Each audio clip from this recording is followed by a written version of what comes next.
महाराष्ट्र की एकनाथ शिंदे सरकार ने महाराष्ट्र के लोगों को बड़ा तोहफा दिया है। महाराष्ट्र में पेट्रोल और डीजल के दाम घटाने का ऐलान किया गया है। पेट्रोल पर 5 रुपए और डीजल पर 3 रुपए प्रति लीटर कम करने की घोषणा की गई है। 18 जुलाई से शुरू हो रहे संसद सत्र को लेकर के कांग्रेस ने आज रणनीति बनाई। केंद्र की नीतियों और सरकार की अग्निपथ योजना, रुपयों की गिरती कीमत, एमएसपी, बेरोजगारी, महंगाई समेत कई मुद्दों पर कांग्रेस मोदी सरकार को घेरेगी। संसद में अब जुमला जीवी, तानाशाही, शकुनी और लॉलीपॉप जैसे शब्द नहीं बोल पाएंगे सांसद। असंसदीय शब्दों की लिस्ट तैयार की गई है। लोकसभा और राज्यसभा में शब्दों के इस्तेमाल को लेकर नई गाइडलाइंस जारी की गई है। दिल्ली में केजरीवाल सरकार के बिजली की दरों में बढ़ोतरी के खिलाफ बीजेपी ने मोर्चा खोला। बीजेपी कार्यकर्ताओं ने केजरीवाल सरकार के खिलाफ प्रदर्शन किया। राष्ट्रपति चुनाव में द्रौपदी मुर्मू को समर्थन देगी शिवसेना। संजय राउत ने आज प्रेस कॉन्फ्रेंस करके कहा कि उद्धव ठाकरे की पार्टी ने द्रौपदी मुर्मू को वोट देने का फैसला किया है। जनसंख्या वृद्धि पर मचे सियासी घमासान के बीच संघ प्रमुख मोहन भागवत ने बड़ा बयान दिया है। भागवत ने जनसंख्या पर कहा कि खाना और आबादी बढ़ाने का काम तो जानवर भी करते हैं। जनसंख्या विवाद पर भागवत के बयान के बाद ओवैसी ने मोहन भागवत पर जोरदार हमला बोला। कहा, भागवत रोजगार पर बात क्यों नहीं करते? बेरोजगारी देश का सबसे बड़ा मुद्दा है। समुदाय विशेष के खिलाफ नफरत क्यों?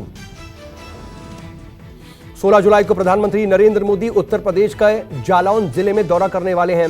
पीएम मोदी 296 किलोमीटर लंबे एक्सप्रेस वे का उद्घाटन करेंगे। फिर एक जनसभा को भी यहां संबोधित करेंगे।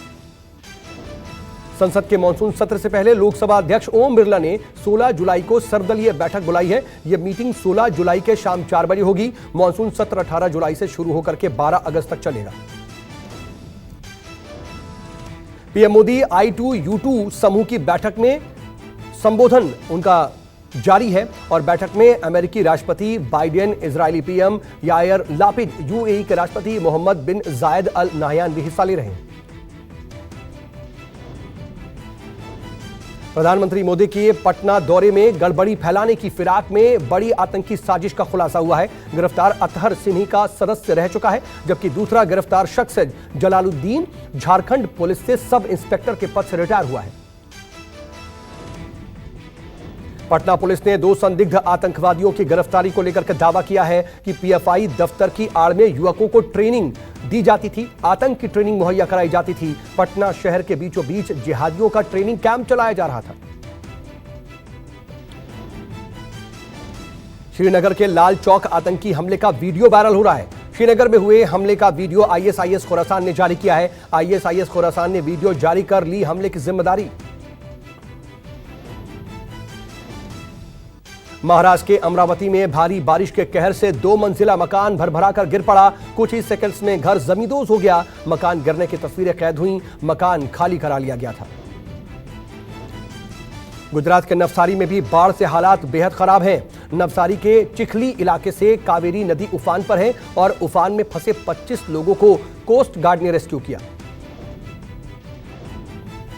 नागपुर में भी भारी बारिश से हालात बहुत ज्यादा खराब नजर आ रहे हैं। भारी बारिश के चलते होटल की एक दीवार गिर गई। होटल नागपुर के इंदौरा इलाके में है। बारिश के चलते पूरी दीवार भीग गई थी।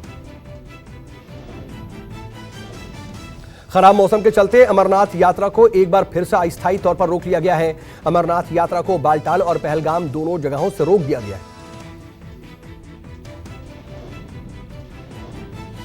देश के कई राज्यों में बाढ़ बारिश से हाफत लगातार जारी है। महाराष्ट्र, गुजरात और मध्य प्रदेश में कई जिले पानी में डूबे हुए हैं। अब तक 270 से ज्यादा मौतें हो चुकी हैं। गुजरात में भारी बारिश का रेड अलर्ट जारी किया गया है। महाराष्ट्र के कई जिलों में बाढ़ से आफत लगातार बनी हुई है। पुणे में रास्ते पर अचानक आए पानी में फंस करके एक शख्स बह गया है। पुल के जरिए शख्स नदी पार कर रहा था। अचानक नदी का पानी बढ़ गया। बैतूल में पानी के तेज बहाव में बाइक समेत बह गए 2 युवक। नदी के दूसरे छोर पर पहुंचते ही दोनों का पैर फिसल गया। दूसरे बाइक पर फंसे 2 लोगों को बचाया गया।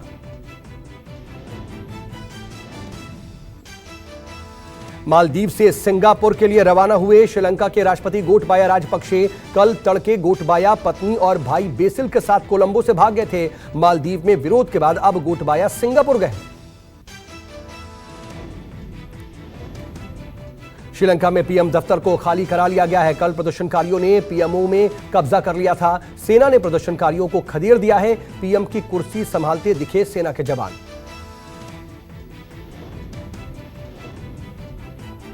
श्रीलंका की सड़कों पर अब आर्मी का कब्जा है। आज टैंकर को सड़क पर उतारा गया। कल हुए उग्र प्रदर्शन को देखते हुए आज सख्ती है। श्रीलंका में कल से ही हो रहे विरोध प्रदर्शन में 84 से ज्यादा लोग घायल हो चुके हैं। लखनऊ में खूंखार किस्म के डॉग पिटबुल ने अपनी मालकिन को नोच नोच करके मार डाला। आसपास के लोगों में खौफ का माहौल है। नगर निगम ने हमला करने वाले डॉग को अब अपने कब्जे में ले लिया है। नोएडा सेक्टर 49 से पुलिस ने 14 चीनी नागरिकों को पकड़ करके डिटेंशन सेंटर भेजा है। पुलिस के मुताबिक 2 साल से बिना वीजा के नोएडा में रह रहे थे सभी चीनी नागरिक।